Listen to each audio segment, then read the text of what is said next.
This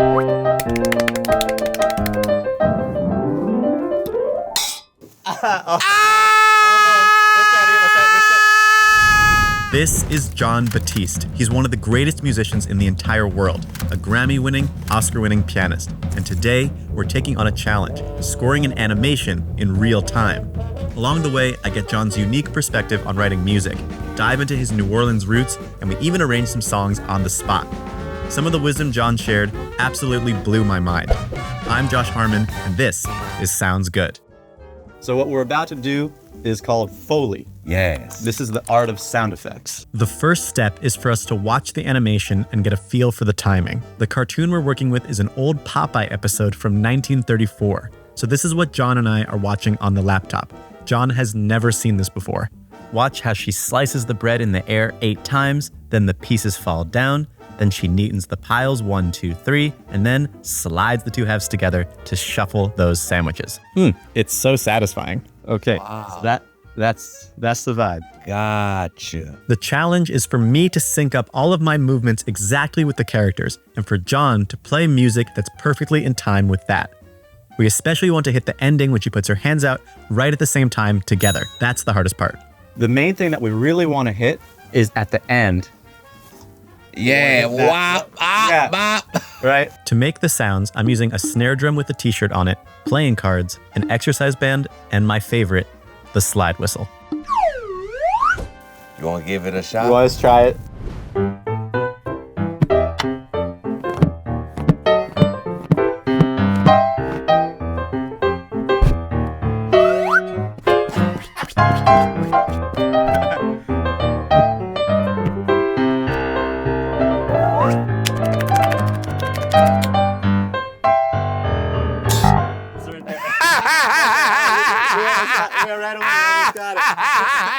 It's so good.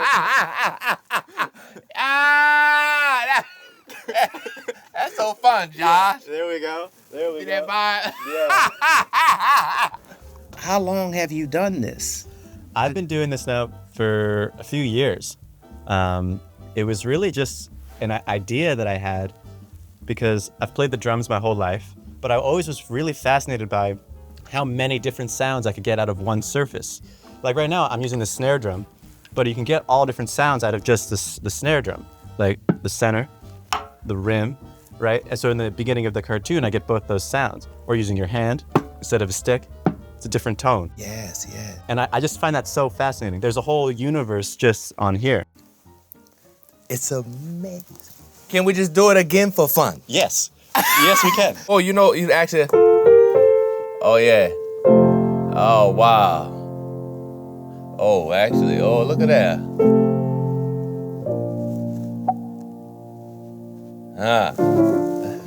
Oh, sure. Let's try that situation. Okay, all right.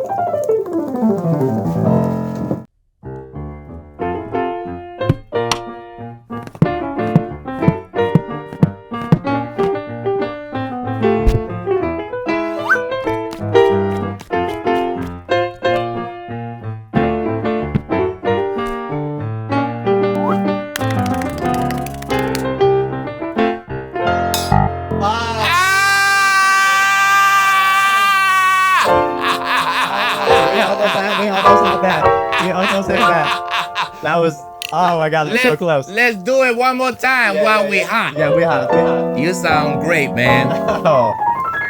Okay. I really like this, the pickup. Like if we go. Yeah. Yeah. Beep, beep, beep, beep, beep, beep. Yeah, perfect. Beep. All right, ready? I can put a little click cue. No, it's fun to just flow. Okay, all right. Find something on it. Yeah. I love the way that it's just every time, even though you're playing the same cue, the feel is different because you're not doing it to a click or a grid. Right. It's just picture. Ow!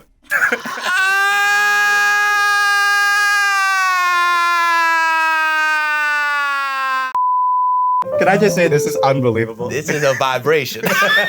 This is absolutely amazing. I'm having so much fun. Oh, I'm so glad. Me too, Jon. This is this is such a beautiful thing to do. What a great gift you've given to people. Beautiful to watch the process.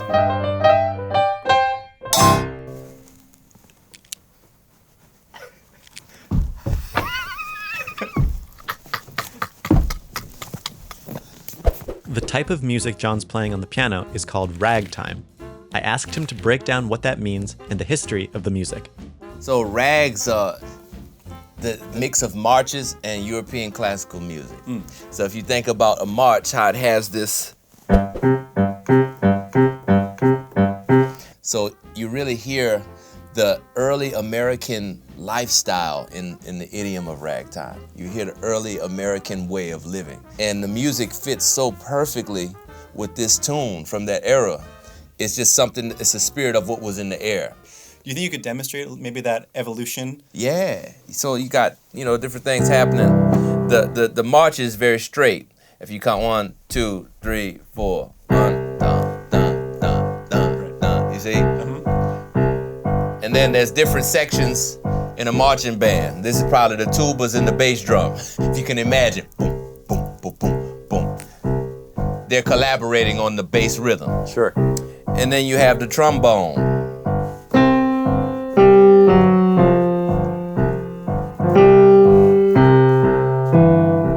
So that's in the middle, and it's kind of gluing everything together. And then you have above that, way at the top, the flutes and the clarinets, and they're doing.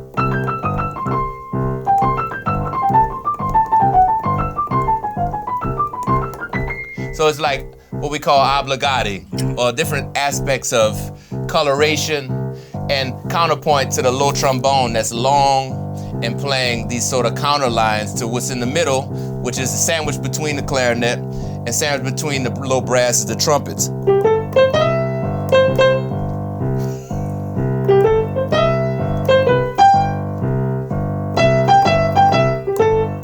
So that's happening all at once.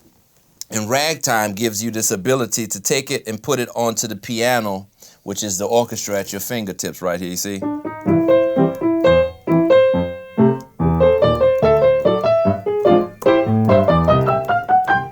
Scott Joplin composed this. This is probably the most famous rag of all time, The Entertainer. Now the evolution of that is when the rhythm changed, it goes into a space where the beats are now being placed in unpredictable ways, similar to how a dancer might do something to juke or to kind of give you a surprise motion that will thrill the crowd or thrill their partner, you see? I'll give you an example. This straight, and if you did.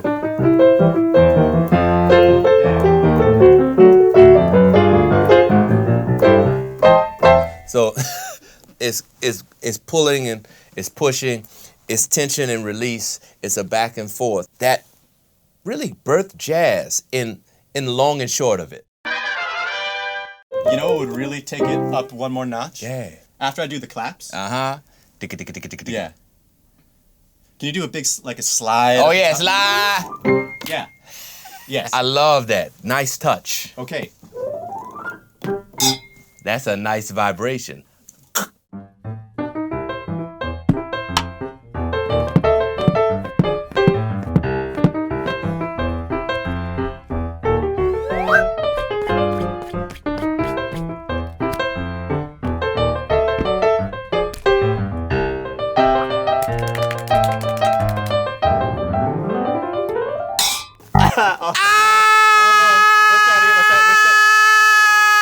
There's so much nuance in every take. Yeah. So it's really about a feel more than it's always about just the accurate timing. It's the feel. It's like you're playing with another bandmate. Exactly. So it's a feel thing. It's a feel thing. And it's so interesting too because those really subtle differences change the emotion of how you feel the cartoon. If you're more on top, it gives a little more frantic feeling. Exactly. More relaxed. Then the character seems relaxed. That's right. It's really fascinating. The power of music. Exactly right. This is so cool.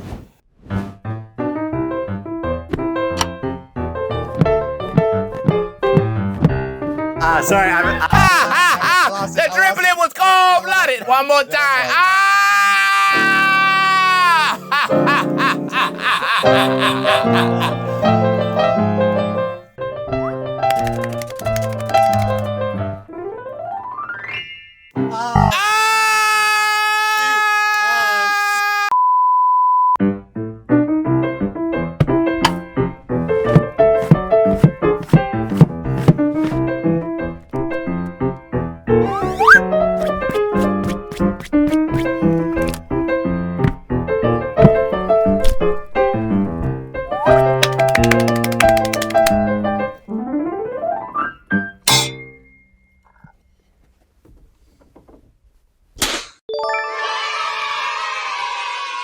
That was amazing. That was amazing. Wow. Yeah. Oh, nice job. I want to just hear your thoughts on sort of sound effects and Foley in general in music. Man, you know, I love Foley. I've always seen characters and colors when I hear the music, so it gives me a sense of my innate relationship to music. Foley is probably more so than even the melody and harmony and the technical building blocks of music. Sound is my first language and understanding of music. So this is, I feel so at home doing this with you, Josh. I love it so much because it feels very akin to the way that I relate to music. Anyway, I love this. After our Foley triumph, Jon and I sat down to play his new song, Big Money. We put this together completely on the fly. We only rehearsed for about 30 seconds before the take you're about to see. Big Money. Yeah. Oh my goodness. This is a blues song with a bridge, and it's a form of the blues rhythm that came from the bambula, boom, boom, boom.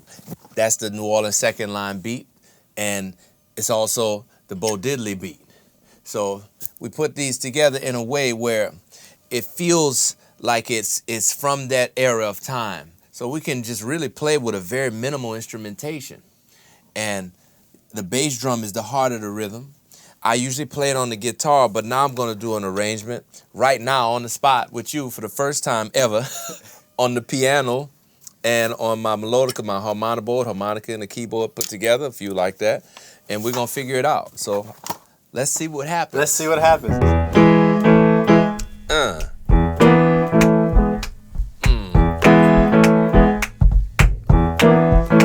You can buy a house, but you can't buy a home. You can be surrounded and still be alone. Oh, Lord. You can be living the life, but not living the dream. Mama said, boy, don't you be no dummy. Everybody chasing that big, big money. Big money! You can buy a horse, don't mean you can ride. You can buy a plane, but that don't make you fly. Oh, Lord. You can be living the life, but not living the dream. Hey, Lord. Grandmama said, boy, don't be a dummy. Everybody chasing that big, big money. Big money! Here we go. Now, might as well live for something you can feel. Might as well live for something real. Oh, Lord. Might as well live for something you can feel. Might as well live for something real. You can take it with you, cause it wasn't nothing with you before. Ooh! Dust to dust, ashes to ashes. Same old, same old, same old thing. Big money. You can buy a song, don't mean you can sing. You can win it all and still lose everything. Oh, mama said, boy, don't you be no dummy. Everybody chasing that big, big money. Don't be a knucklehead or bobblehead dummy. Everybody chasing that big, big money. Oh, might as well live for something you can feel. Might as well live for something real. Might as well live for something you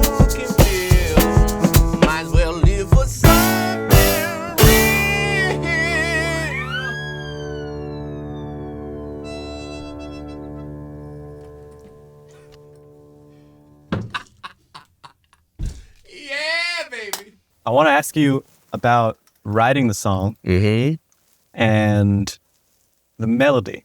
Are you just sort of pulling it out of nowhere? Are you sort of being intentional about a message or a meaning? If you could talk about how just the actual music of the song relates to the message. There's always a doorway in, whether it's a bass line or a melody or a lyric, or it all may come in one just blast from the ether, and you just grab it down as quick as you possibly can. And this idea of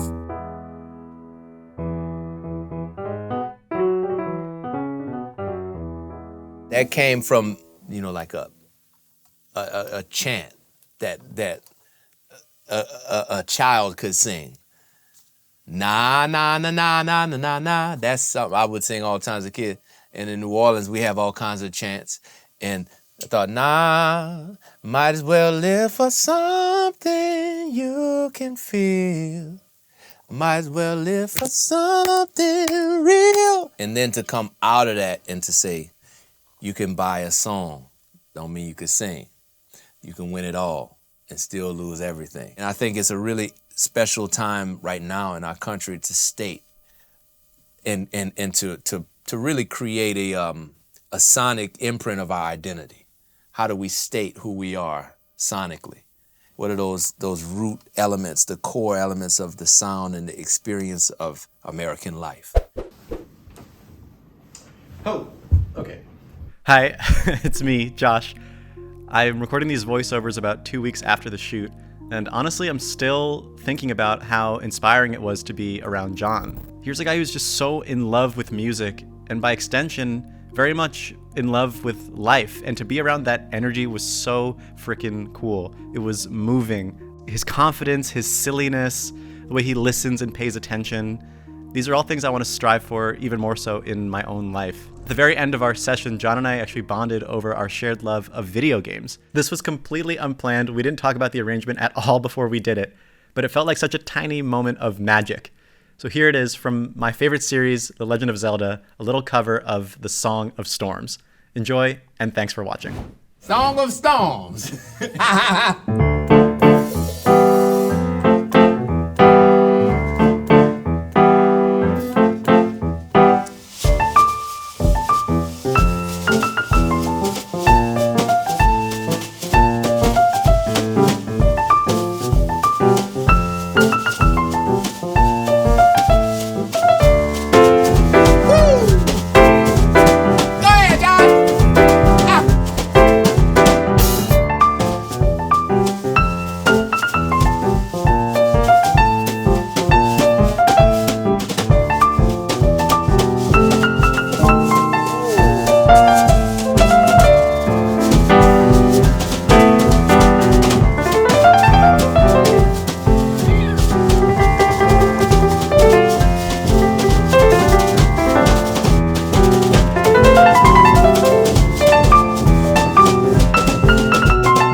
I'm Jon Batiste, and that sounds good.